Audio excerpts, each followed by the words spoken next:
Hello, and welcome to Mystic Dog Mama, the podcast for soul-led dog mamas, where you'll discover how to best nourish your dog and yourself, mind, body, and soul. I'm your host, Dr. Alexia Meller. Thank you so much for joining me here today. It's such a pleasure sharing this space with you. Today, you're in for a real treat as I chat with my guest, spiritual teacher, author, and mystic, Berdhanya Swami Tierra. She teaches those individuals who are sincerely interested in self-cultivation and inner mastery. Berdhanya's passion and mission are in offering an uplifting and inspirational platform for the awakening of humanity. She supports inner awakening and personal freedom through meditation, mystical teachings, self-inquiry, and contemplation. In this beautiful conversation today, Berdhanya Swami Tierra and I talk about what it means to be walking the mystical path with our dogs and how to reconnect to our own divine feminine energies and womb chakra. We talk about how the ultimate invitation of life is to be more of yourself in every moment, and how through a process of kinship, we are learning to become more of ourselves through our relationship with our dogs. Berdhanya says that to be a mother, to be a dog mother, is to be aware that we are creating each and every moment with the power of our out-breath, and that through acknowledging this, we can more fully step into our role as alchemists. Berdhanya Swami Tierra has such a wise gentleness about her, and being in her presence is such a gift. Along with useful practices we can try, she also graciously offers so much for us to contemplate, including how we are connected to our dogs, to the elements and the elementals, and all of the magic that surrounds us and flows through us. Grab a cup of tea and snuggle up with your dog because you're going to enjoy this one. Okay, let's go. Hello, and welcome to the Mystic Dog Mama podcast. I am so excited for my guest today. I would like to ask you to join me in welcoming Berdhanya Swami Tierra. Thank you for joining us. My pleasure. Thank you for having us. Oh. I wanted to start off to kind of let the audience know why I was interested in having this conversation today. And it came from my own searching and trusting and being receptive to the various teachings that I need to welcome into my life. And I feel like so many of us who are on this mystic dog mama path, who identify as mystic dog mamas, we are people who are consciously on the spiritual path. And we see, for example, our dogs, our animals as kindred spirits in this path with us and looking for where are the teachings that are appearing in our lives. And I came across some of your work actually on YouTube, which really just got me very excited about specifically you're kind of redefining how we think about ideas of ancestry and looking at the elements, for example, as our direct ancestors. And that really got me excited. And I sort of went down the rabbit hole of all of your different videos around self-actualization, self-mastery, that kind of thing. And it was all really resonant. So I wanted to kind of start off by asking you about your journey on this path, your story of how you came towards this, and what it means for you to be walking the path of the modern day mystic. Well, I will say the first thing is the destruction of the barrier between life and death, Mhm. and to see oneself as a continuous learning soul. It doesn't matter what form we take, Mhm. right? So all your knowledge that is like a flow, a river, that sometimes it goes into a pond and you take a form of a human and other not human, and whatever form you decide to explore, you still keep the same level of awareness and consciousness. Mhm. So I experience myself born with the awareness. born with the thirst, born with the interest and the beyond. Not to say, oh, since I am a little girl. No, it's a realization that I am a teacher, and I always maintain that flow by teaching and being a student, having these two polarities working in conversation, as student and teacher. Right. So the path is limitless, right? It's all depending of how you want to relate to it. If you want to relate it, so okay, my path now is this one. But really is a continuous flourishment of one's awareness. And of course, I can mention to you, at the age of 4, at the age of 14, in periods of transition, then that becomes a much more aware, or, like, oh, okay, this is happening. So, but it really was always there, right? That inclination to study the self and to share the self. I was wondering, I feel like words can become confounded in many respects, and people have different understandings or interpretations. Could you clarify for us your understanding and the way that you use the difference between awareness and consciousness? It's the same Okay. in one way. We can say, okay, I am aware of that I am self-inflicting pain, right? If I'm doing the victim thing, I am aware or not. I am doing either subconsciously, where I am not aware.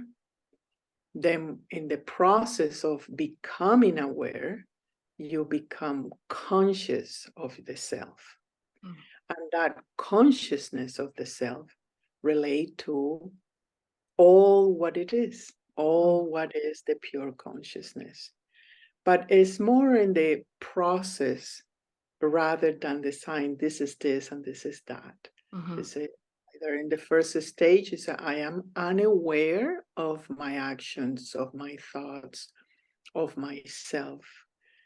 Then, when through teachings or experiences or something, you become aware of your actions, aware of your contracts, aware of what is it you are doing and how you're doing and with what percentage of participation you are doing it. Then in that awareness, you become more conscious of your true self. That belongs to everybody, right? That is everybody, and that is encompass everything. So that will be a slightly difference, but in the end, it's all the same. Once you are aware, you are conscious of yourself. You can choose not to be aware. Right? Like, oh, okay, I can pretend that I am not a victim, or I'm playing not a victim. But in reality, you know, and you either open the space for pure consciousness to be in yourself and act through you, or not. Within that too, I'm wondering if you can talk a little bit about this sort of archetype of the healer as well, and what it means to heal, to be healed, to serve as a healing force in the world, particularly in the kinds of times that we find ourselves in now. Imagine yourself, you are like a radio station. Your body have different tones and frequencies, right? You can change the station you want depending on where we are. We are in tune with nature, or we are in tune with civilization, or we're in tune with each other. And that flexibility of you tuning in with different frequency, with different spectrums of light waves, give the opportunity for the teacher and the healer to partner up with other similar frequencies.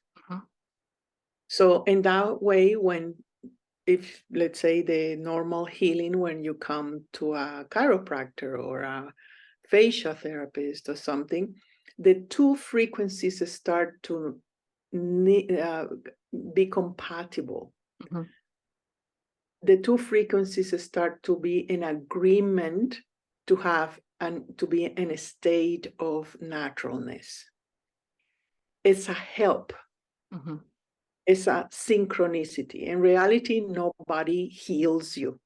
Right. And what it happens is that attunement of your own body with the other person immediately creates some kind of compassion, some kind of sympathy, some kind of sharing. And in that sharing, you relax, that frequency relax. And it's in relaxation that healing happens. Mm-hmm.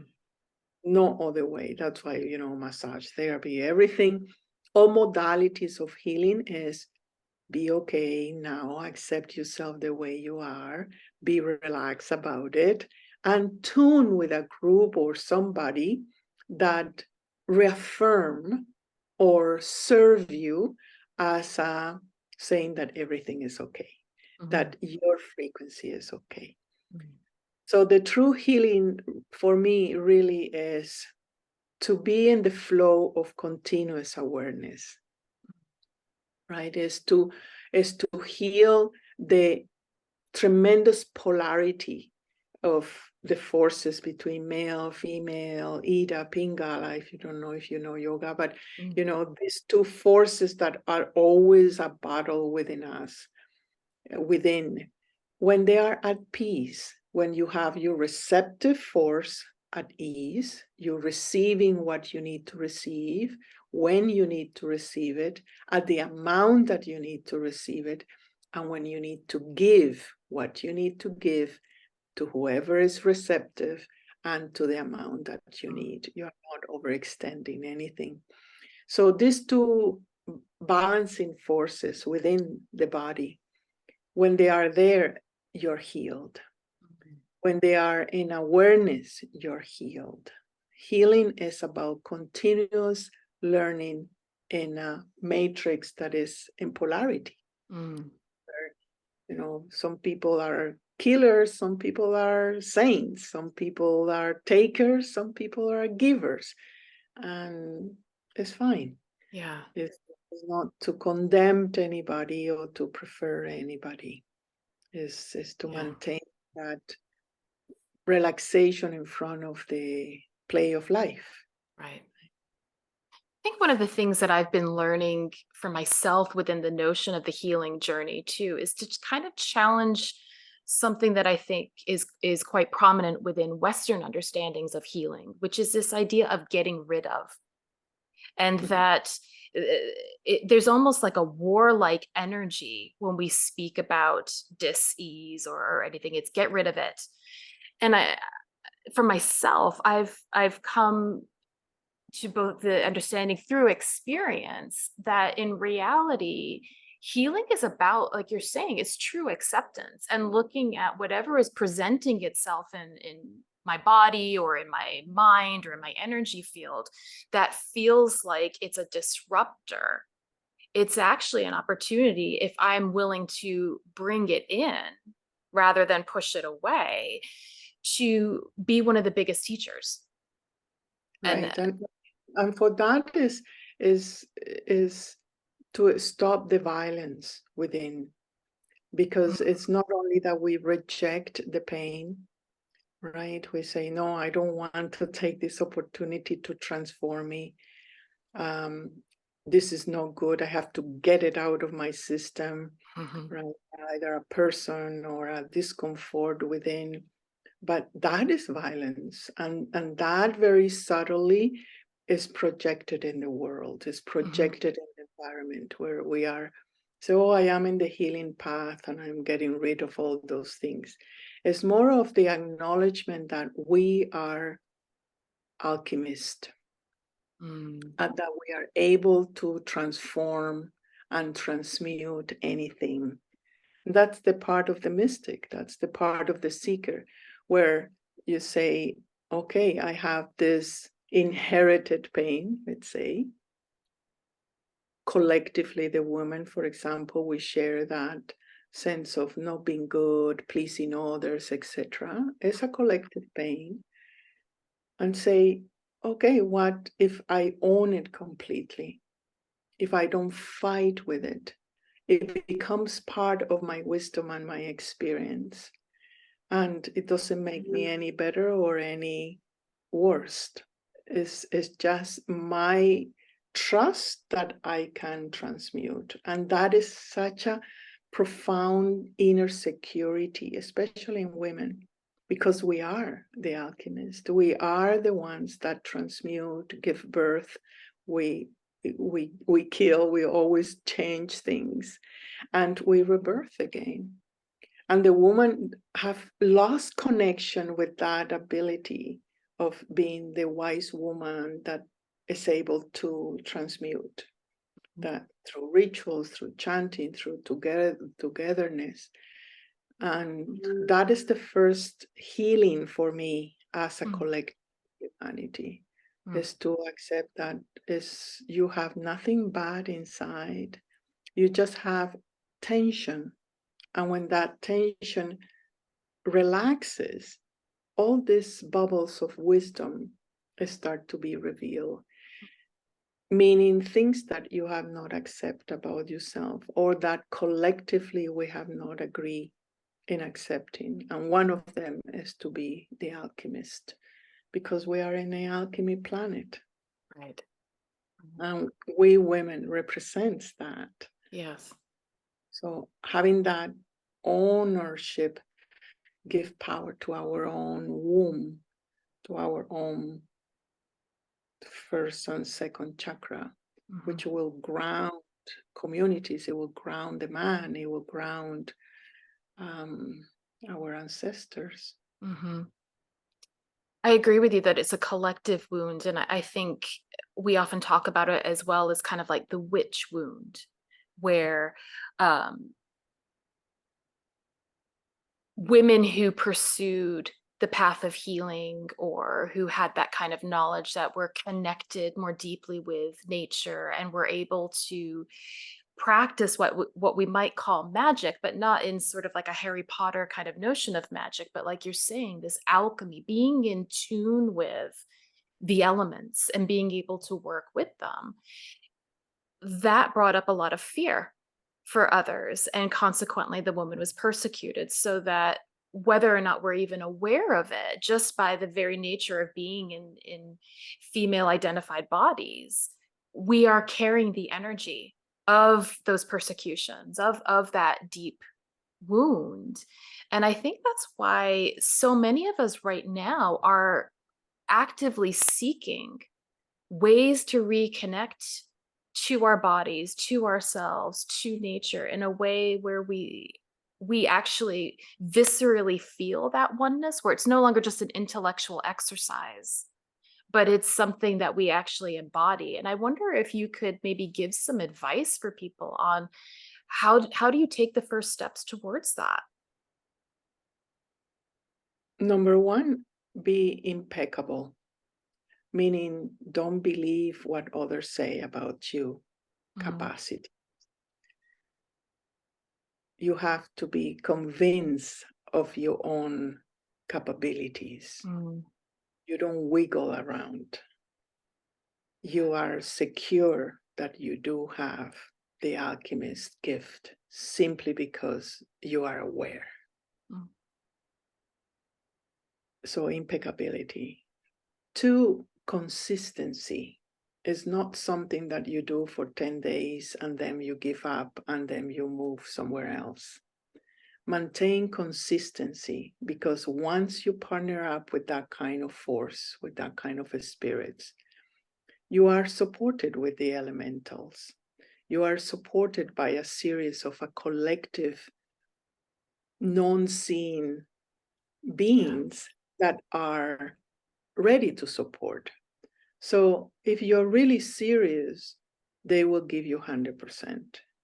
If you are not, they will know, and you will not receive the extra partnership to do that.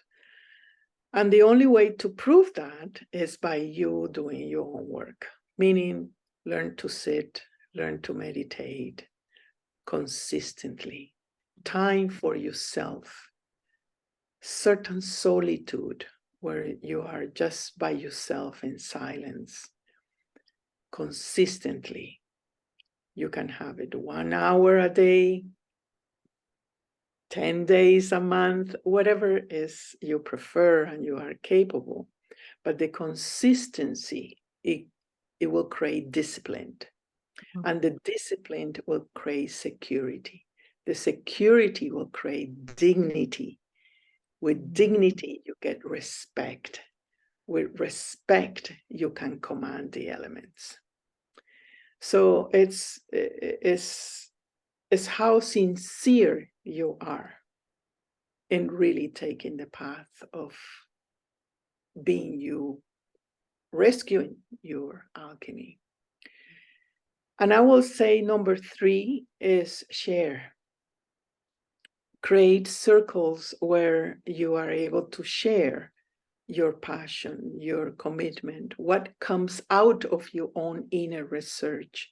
Share it. Share it with other people that you don't like. Share it with other people that sympathize with your work. Don't hold back. Show up with no agenda that, oh, I do it because I want to be recognized or applause, or I want to make a big changes in the world. No, just with no agenda, you share your research, you search your commitment, you share your sisterhood. And in that moment, then is this exponential force that takes you to places that perhaps challenge your limitations, where it's the unknown. You don't know what form that alchemy will make you or make your life. And then is that 4th part, that is have courage to confront the unlimitedness. Because we don't know. Right? And apply that consistently. Come back to number 1. Apply yourself in commitment again and again. So I found it frustrating to see all the capability of women at this time and the lack of commitment. They want to search here, they want to search there, but if you really find either the guide or the passion, just commit, and naturally everything else will evolve. Your security, your stability, your sense of peace, purpose, self-respect, self-value will be there. Everything is start dedicating time for you, quality time, meditation, your breathing, your sitting have to be there. Because it's an inner thing. Right. Absolutely. Absolutely. I think the point that you made around us having to have courage to confront the fact that there is this unlimited possibility. And I think that brings up a lot of fear, particularly from a Western perspective, again, where it's almost as though it's embedded within our DNA that we are meant to achieve and experience the best and all of these things. And that idea of, like, I mean, we even have the term FOMO, fear of missing out, that being faced with something that's unlimited is actually quite frightening for us. And I wonder if that's not something that leads to what you're describing, that we jump from tradition to tradition to tradition, as well as the fact that many of us live in cultures in which we are separated from our roots, from our origin, from our land, from our land of origin, and therefore we are seeking traditions from other places, hoping that they will fill us up in some some way, shape, or form, and they don't. And so we go to the next, and we go to the next, and we go to the next. And I wonder if you could reflect a little bit on that for us, and how you might guide us in terms of finding that path and sticking with it. First, don't see it as a path. See it again to how sincere you are in wanting to know yourself. Mm, Make a distinction between two things. Do you need empowerment or do you need realization? When you need empowerment, you find the coach that say, okay, you can do it. Let's do it this way. This is right. the easiest way. You know, Mm-hmm. build security, build strength, that kind of thing. Right. And it's necessary. Someone that tells you you are okay, you can do it. But when you gain enough inner power, you have tested yourself that you can do it. You have tested yourself that you have a desire and a direction, and that you want to transcend what is untruth, meaning the conversations that your mind tells you. Mm. Then the path of seeking starts. In that moment when you tap into that energy, again, we come back to the radio thing. When you Mm-hmm. come back to that and you tap in yourself into that, then naturally and spontaneously, you will manifest the persons that will, number one, poke the things that are not real. Mm. Number two, gives you the tools that you need to build more your own individuality and power. And number three, tells you what is the path that is futile and what is the path that will give you fruits. Mm. But naturally happens when you have tuned in within.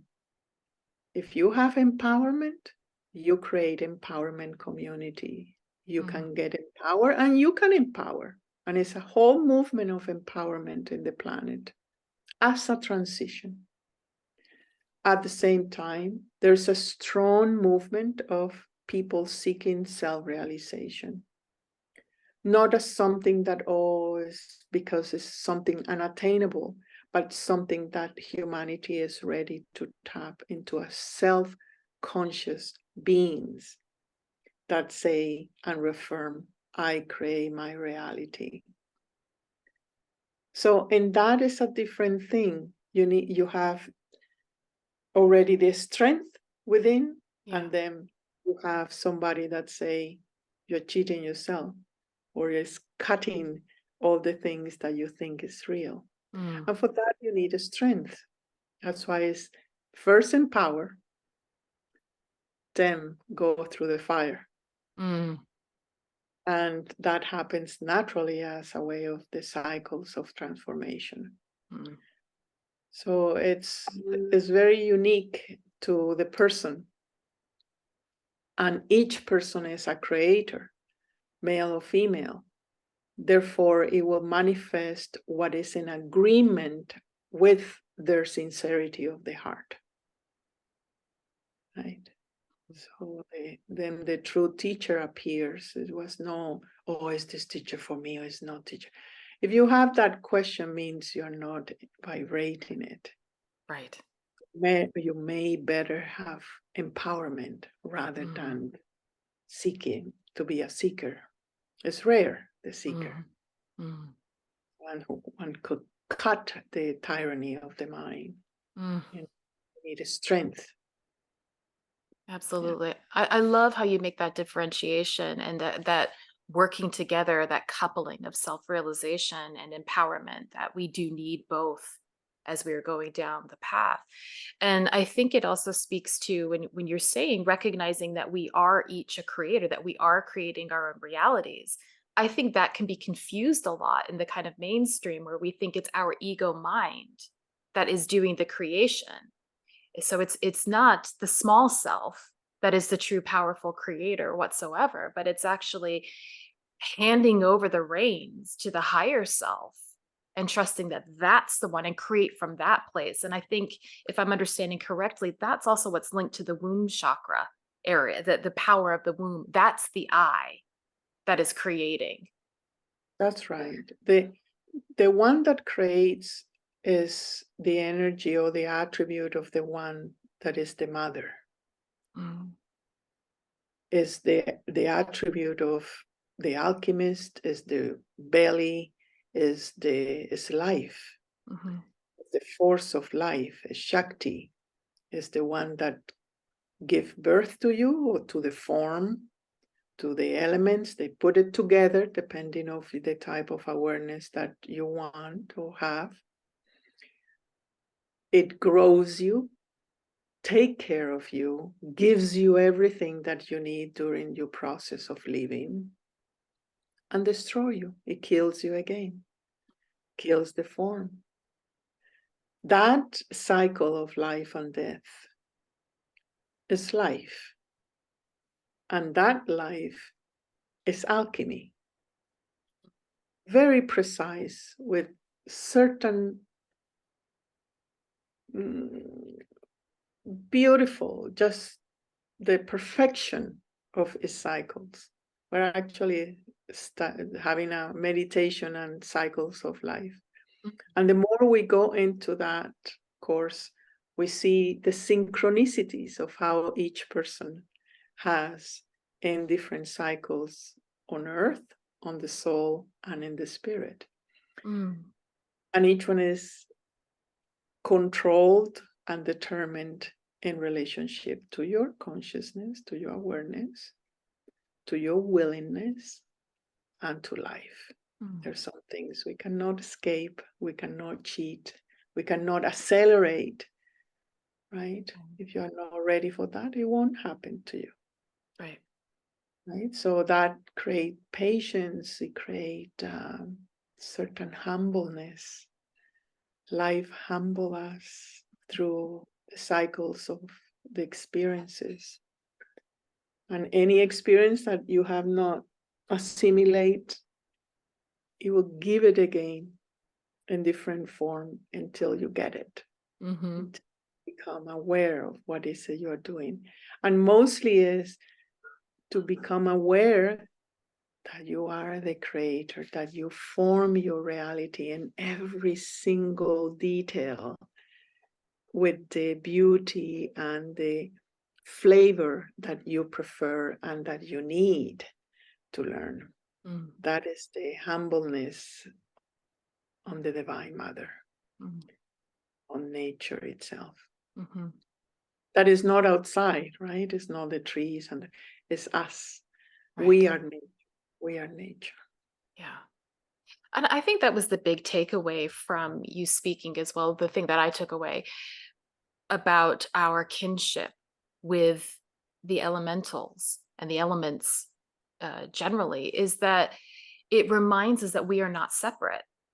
Because I think we do tend to, as humans, see, like you're saying, the nature outside the trees, and we sort of have this romanticizing of nature from that perspective instead of realizing nature seems to be cruel at times. There is that balance that we might look at it as a polarity, but in reality that polarity creates the balance of the death and the rebirth that we need, the dark as much as the light, that kind of, and that all of that is within us. It's not separate from us. And so it's an invitation, if we choose to take it, to embrace all of those aspects of ourselves. Yeah, definitely.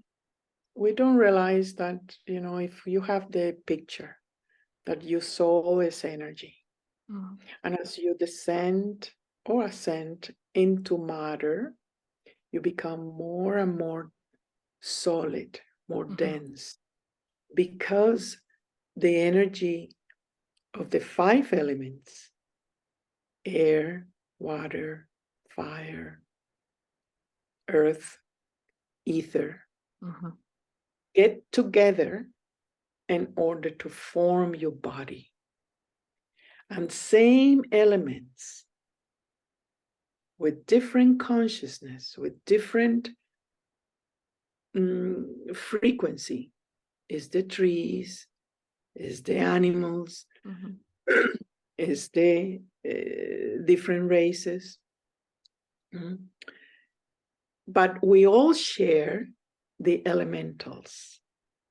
That's why in the science of Ayurveda and the science of yoga determines what kind of element is predominant in you.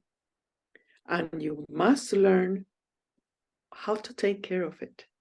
If you have too much fire, then there are certain attributes that are in cohesiveness with what you're here for. If you overdo the fire, you become controller, you want to impose, you burn out. So each of the elements have a psychology, a body type, and we must respond to what kind of food we eat, what kind of lifestyle we adopt in order to maintain that balance, that natural nature relationship with the body. And the cruelty of our present modern times is the divorce between nature, our body, that we are earth. We are earth. Any element that you have and you transmute, you are transmuted in nature, in the outside. Right? So we are not divorced from the planetary expressions of Gaia or the trees. And each one have a very specific roles. The trees ground the information. The animals circulate the information. The humans give awareness to the information. So the elements, when you die, you are not anymore the elements. You come back to the energy. However, each element that have been you, embedded in your soul, in your spirit, have gained the experience of you, have gained the awareness of you. Then the sun or the light come back to the sun and say, this is what I learned. Your water element, we're still very in the water element, come back to the oceans, and the ocean will have that information. Then the planet will have the adaptation. It will go with the human awareness and evolution together. If the humans are saying, we don't believe in nature, nature will immediately put a higher volume of pay attention to me. I will create fires. I will create storms. I will create earthquakes because you are not paying attention to me like a child. So it's the first realization as in the path of knowing oneself is that we are under the laws of nature.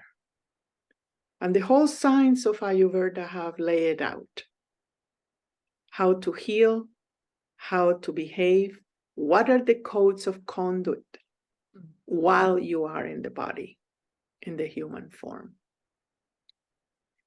You respect it, you have longevity, peace. You don't respect it, you get ill, you get out of balance. So when we have that sympathy for the elements, that understanding, we are partnering up with nature. Yeah. I love In a that. in a global way. I love that. And I do feel like there is a growing mainstream consciousness on at various levels of understanding that that is what we're being called to do right now. I think it's very tangible that we're in a paradigm shift, and it's for our own survival as well, if we want to look at it from that perspective. And I wondered, as we're in this shift and we're welcoming in essentially a new paradigm, a new way of being, a new way of being in relation. What do you feel are the important things that we need to be thinking about or asking ourselves at this time that may be a bit different from the past? Be more you. Mm, As I say, be impeccable. Don't accept the dogmas of others, of society, of your mind. mm, All those self-imposing things are obsolete. mm, All things that castrate your passion and your heart are obsolete.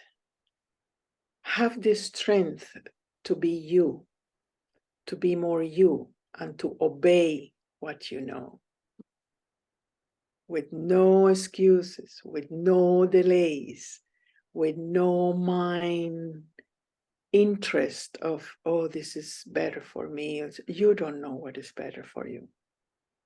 Life knows what is better for you, and it communicated in the present moment constantly, constantly, constantly, every day, every second. So listen, but don't listen with your head, with the dogmas in between of what is best for you. What is best for you is to be more you in the capacity and in the percentage that you can vibrate it every day. mm, So it starts with the individual, with the strength of the individual, especially the strength of the woman. All my work is being relied on the feminine to understand what is that and to uplift that consciousness, because we give birth to the man, the man that is going to war, right, the man that is imposing things. right. If we know how to educate our own offsprings, not only man, but our own life, our own actions, we are in power Mhm. because we are the creators. Absolutely. But if the creators are all confused and they diminish themselves and they don't do the work, and there's no hope. I think we're actually, as women, scared of our own power. And I agree that, as we've mentioned before, that that comes from a collective perspective that's passed down. And you see it even in the way that it's often taboo to talk about our own bodies. There's a shame that's embedded within the womb space, within the creation space, that each and every one of us has to address and embrace. um that again, that sense of bringing it in rather than rejecting it, but bringing it in and making it home and alchemizing it, transmuting it. And that has to happen at an individual level. That's not just this big kind of, we often talk about the divine feminine, and it becomes something rather abstract until you look at, but that's within me right now.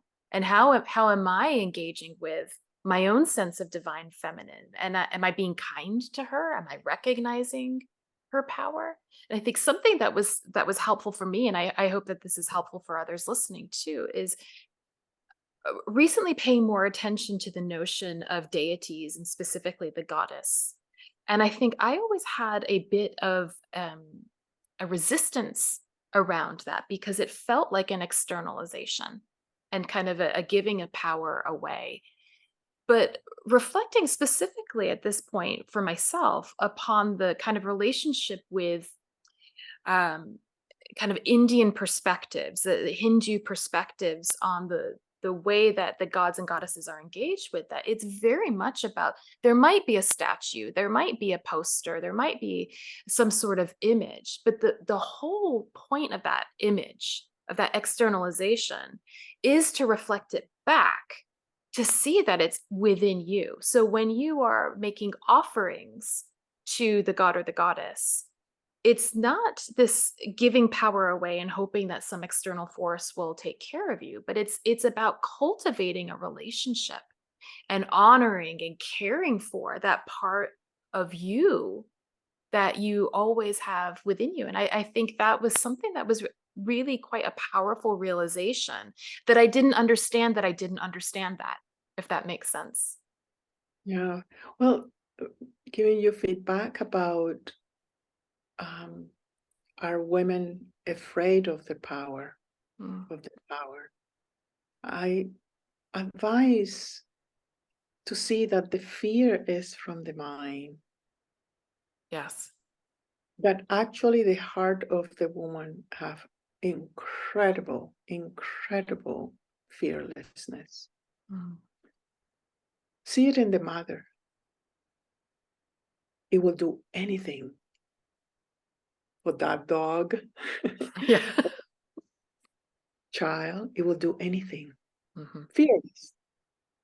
Is when the mind comes in that convince us that we have a fear, and that we need to be afraid because we won't survive. Mhm. It's a survival thing. But modern times, survival is less of a question. It's more about seeing what is the true power, putting that together with the goddesses. Life is multidiverse. There is no one thumb equal to other. In that multi-dimensionality of life, there are attributes, the attributes of mother, the attributes of the bravery, the fearlessness, the knowledge, the beauty, the grace, and so on. Each of these attributes is made both in male and females, is a representation of the one attributes. In the Hindu tradition, these attributes are bestowed with a name, Durga, or Kali, or Sarasvati, and so on, each one depicting a specific attribute of life. The goddess have three forces: life itself, wisdom, and love. And each of these three attributes branches out. Love in a form of sympathy, beauty, compassion, maternity. Then the Hindu tradition say, let's call that Parvati. Then the person that perhaps is lacking that, the tradition say, why you don't put attention to Parvati? Just to, as you say, give it back to you, those attributes, or enhance them. And surely enough, there is a force, there is an elemental, there is a vibration with these attributes. And that's where the pujas are. You call them, you enhance them, you partner up with them, you synchronize your energy with them. Then you say, Parvati is my guide, Parvati is my goddess. They have figured it all out. But what I want to address is that, number one, our soul is fearless. So is the goddess. Life have no fear. have no mercy in what is untruth, and is completely merciful in the one that partner up with it. And number two, the diversity of what we have, our multiple universe, have to be integrated, working together, communicating with each other, so we feel whole. We don't say, okay, I'm more Durga, I am more brave for this. No, we're all.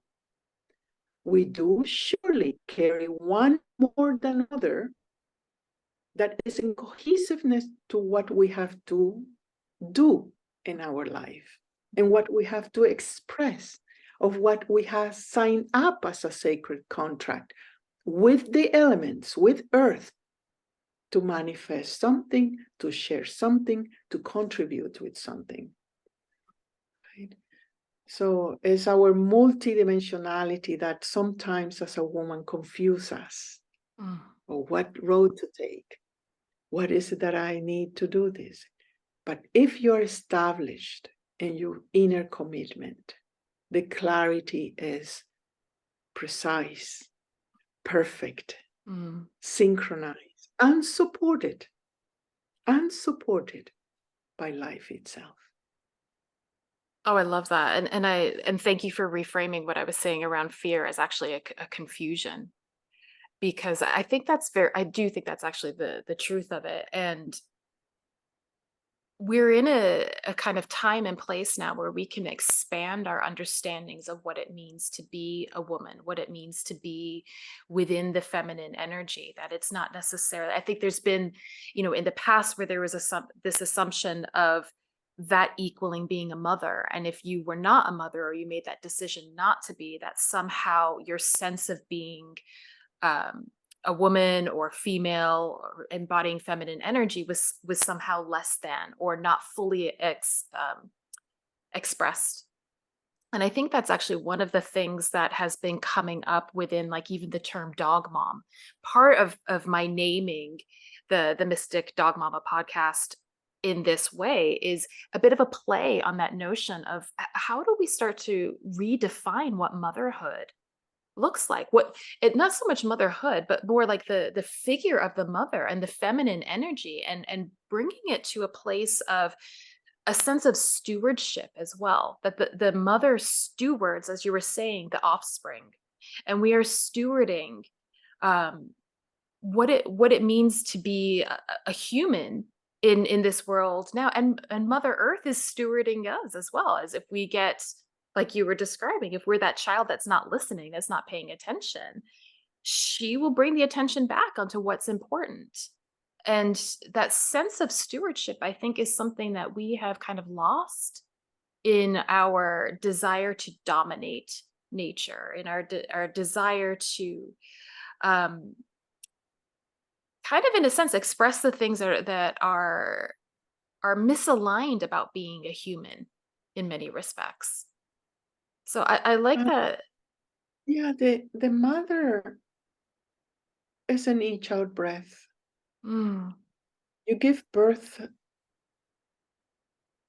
through prana, life mhm, force. mm, So an each out breath is charged with what happened in your inner universe. If you're sad, you're exhaling sadness, even if you're smiling. right. It never lies. And we must remember that all the elements are recorders. That's what the Akashic records are about. Mm, Everything is recorded through our prana, through our life force. So in each exhale, you're giving birth to you, to your state of being. right. You're positive or you're negative. How you take care of that. How you take care of that out breath, of that person that is sad, or that person that is unaware. That's why in yoga, the first thing is breathe with awareness. It's not just the mechanics of going in and out. It's what's going out. Because you're giving birth every second, every out breath. We have seen it as materialization that, okay, I give birth to a child, but I give birth to an art piece. I give birth to this conversation. I give birth to my consciousness in the actions that are in synchronicity with my heart. So being an aware mother is to be in synchronicity with the heart. What is it you are giving birth to and why? You have total control of what you give birth to, including the selection of the soul when you're pregnant. But in every day, you're choosing, in the moment you wake up, you're choosing the type of day that you want to live. See the mechanics. We breathe out and we give a template where we squeeze our life or our day and we live that day. In the morning, when your breath is positive, uplifting, you enter that field and your day will be that. That's why sadhana in the morning or daily practice is important, because you're consciously giving birth to the one, beyond your personality, beyond your mind, beyond your likes and dislikes. And that's what is going to animate you, and that's what you are going to animate. And that's the beautiful sacred marriage of the mystic. Where you are giving birth to the one, and the one is giving birth to you constantly. Constantly. That is the law. Unbreakable. When you have removed that false sense of power that, oh, I give myself the birth, I'm going to do this, I'm going to achieve this, I'm going to control this, you're out of alignment. You are more in the ego sense, in the effort that your mind tells you what to do. But there is another simple mechanics that is so simple people miss it, and it's the out breath. And it's the in breath, and how the one breathes through you, and you breathe only the one. That's actually a meditation. You can sit for 2 or 3 minutes and say, I breathe the one, so hum, so hum, so hum. That is motherhood. It's not a physical thing. It's a mystic thing. It's that envelopes all eternity, all life, forever. Is not uninterrupted by death or birth in the form. You partner up with that, then you don't need to have the desire of being a mother of a child or a mother of this or no. You're a mother and a child at the same time. That's beautiful. Very powerful. Very powerful. I'd like to ask you something that I ask all of my guests as well, which we've touched on some of this, but I'd love your personal perspective on this as well. Of when we invite animals, for example, as our teachers into our lives, what do you feel that they have taught you personally, or that they are teaching us generally about what it means to be human? Animals, there are different categories of these contracts with animals. You like dogs, right? And a specific dog. dogs. Mm-hmm. Yeah. So we're talking about a specific clan of animals that comes from the wolves, originally from the wolves. Mm-hmm. And the attributes of this particular embodiment is a pact, to be in a pact, to be together. And that's one of the first lessons in humanity right now, because we are, in our arrogancy, we think that we can do it by ourselves. Right. The sense, especially here in the North, is about being individual, being independent, being, alone. And it's a great, great epidemic of loneliness and depression because of that. So the animal comes as a way of reminding us that original company, that original sense of brotherhood, that in the beginning the wolves protect us and help us to go hunting and survive, and they were great partners in the survival. Now we don't go hunting, but we project our emotions. At the moment that you go through any of channels and so on, and they treat the dogs as humans, that's a projection of that lacking certain relationship between collaboration in clans, in human clans. We're more towards the division of race, of economics, of etc., education, rather than being it together.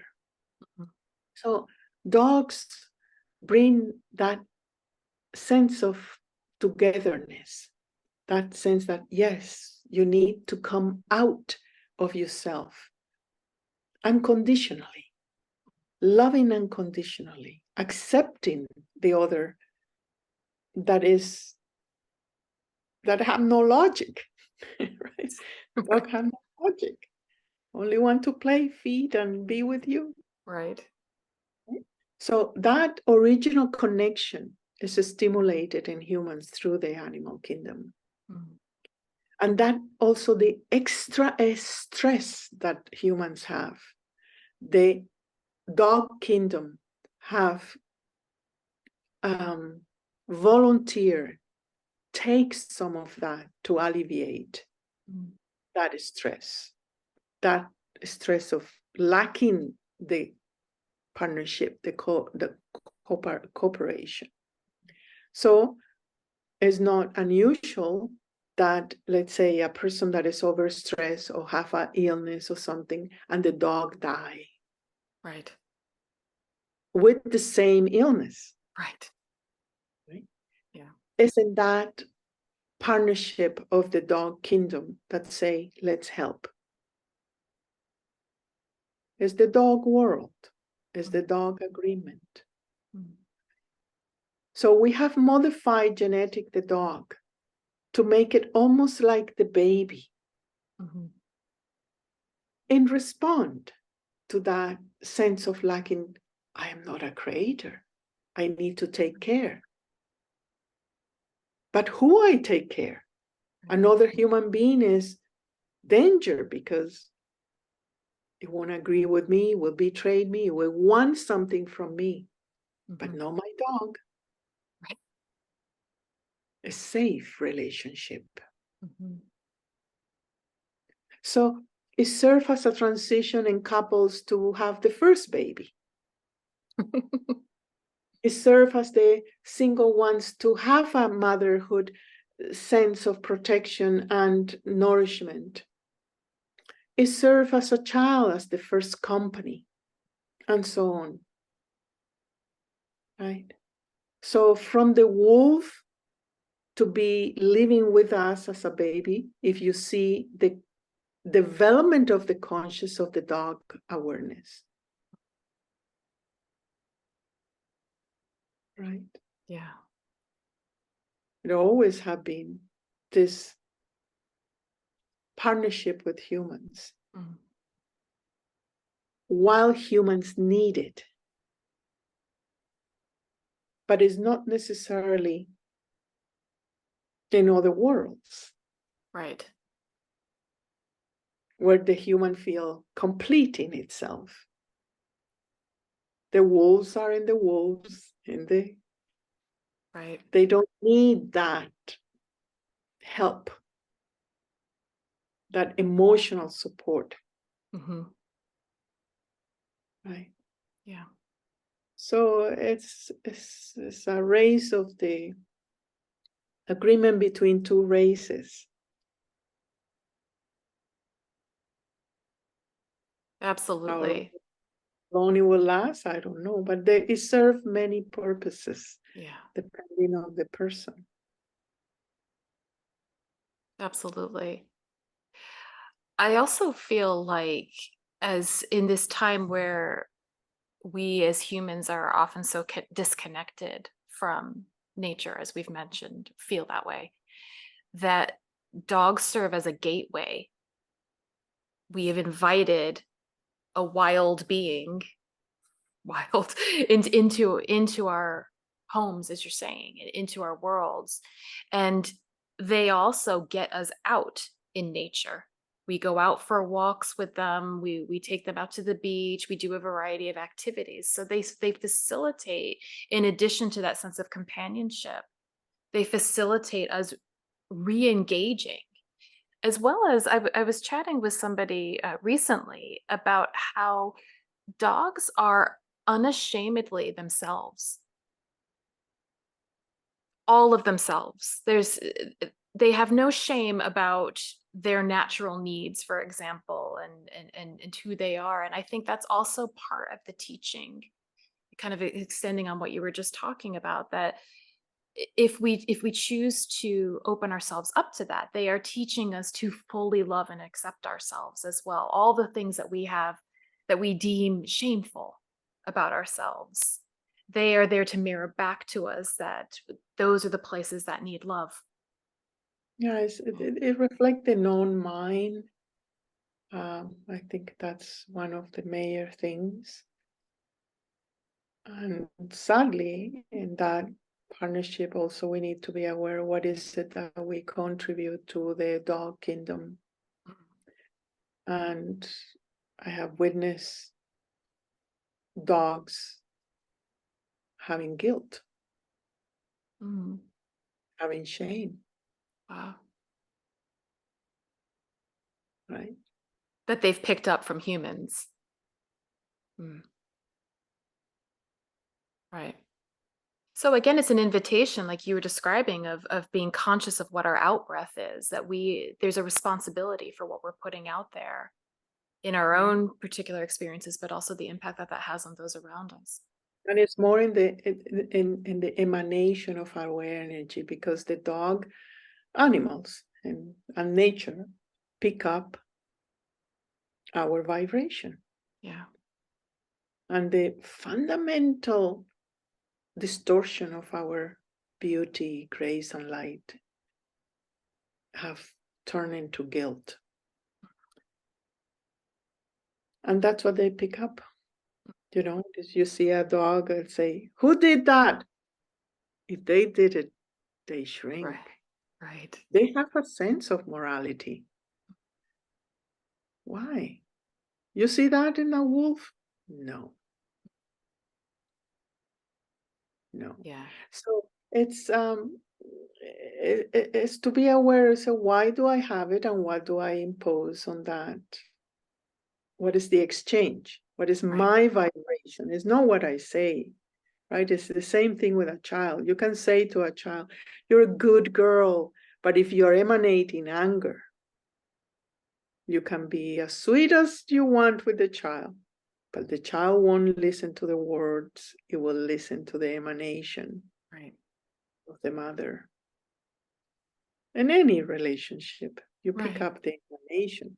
But Right. when you're tender in the molding period of your life, Mhm. dog is one, animals are,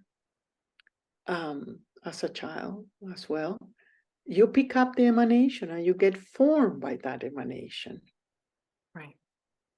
We're formed by the emanation of the earth, of the collective, mostly. Right. The majority of us, when you are not a sovereign person, you belong to the collective. Right. And the collective have violence, guilt, shame. So it's to take yourself out of there by being more you, by rejecting in words, actions, any guilt, any shame, any fear. That's not real. That's imposed. Then you won't need any more animals. They will come to you if they need something, but it will be like just a touch in the street. You know, I have an anecdote. Once we were walking in the plaza in Cartagena. There were 5 o'clock in the morning and we were doing a ceremony to remove the negativity of the Inquisition in the plaza. And out of the blue, 5 dogs, 5 o'clock in the morning, come. And they sat there and we're doing the ceremony, chanting and everything.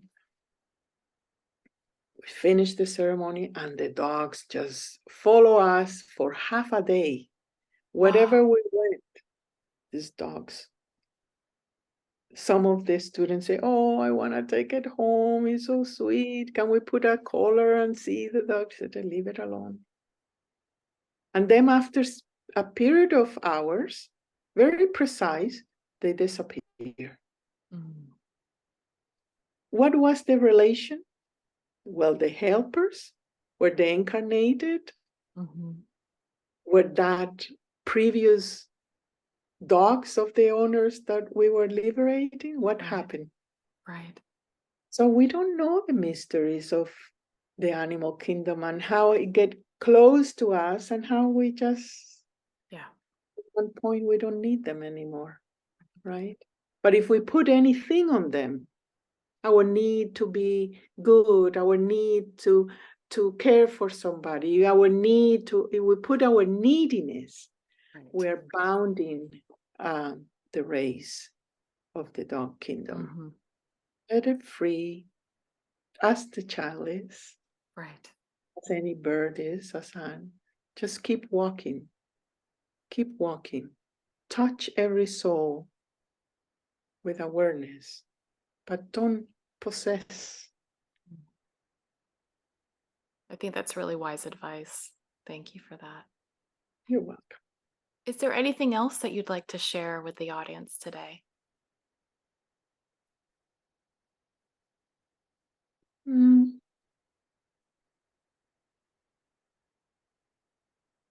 Be consistent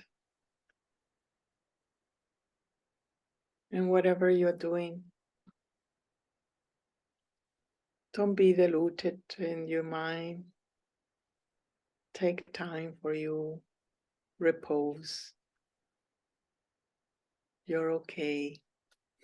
You don't need to go into big healings and big things. Just relax. You're living it right. I love that. Thank you.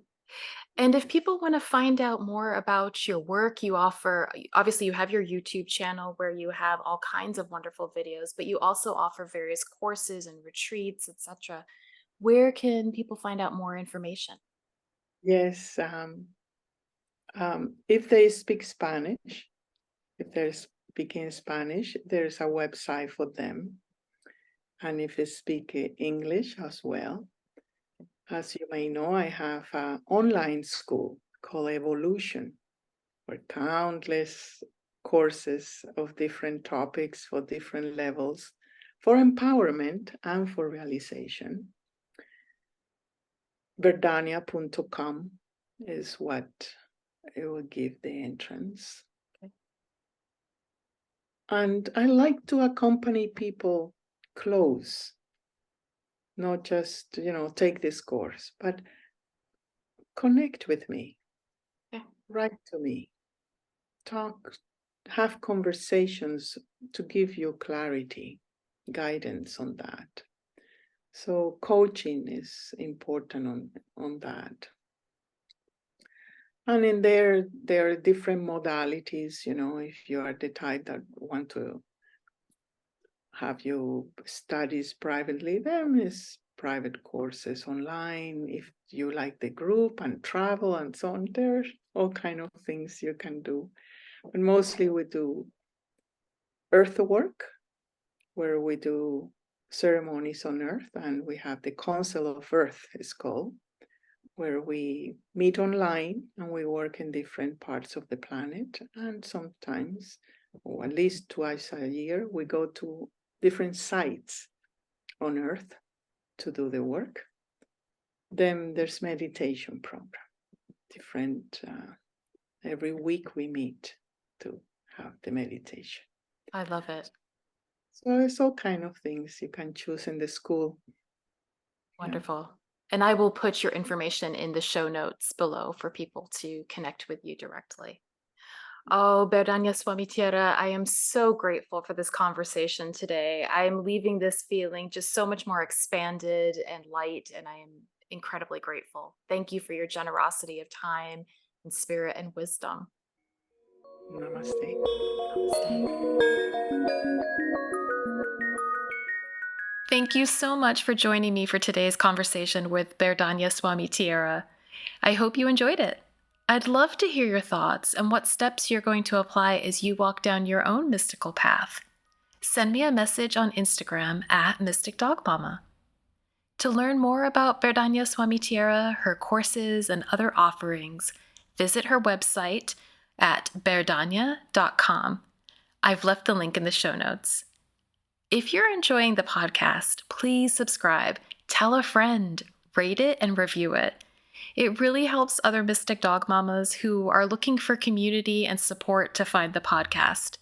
And while you're at it, let me know what other topics you'd like me to cover to help you live your best Mystic Dog Mama or Papa life with your own pup. You can message me on Instagram at Mystic Dog Mama. And a final note that this episode was supported by Aspirationary, which, in full transparency, is another project of mine. At Aspirationary, we make books, notebooks, and stationery to help you become all you aspire to be. You can check out our shadow work and moon magic journals and workbooks on Instagram at Aspirationary. That's spelled ASPIRATIONERY. Okay, until next time.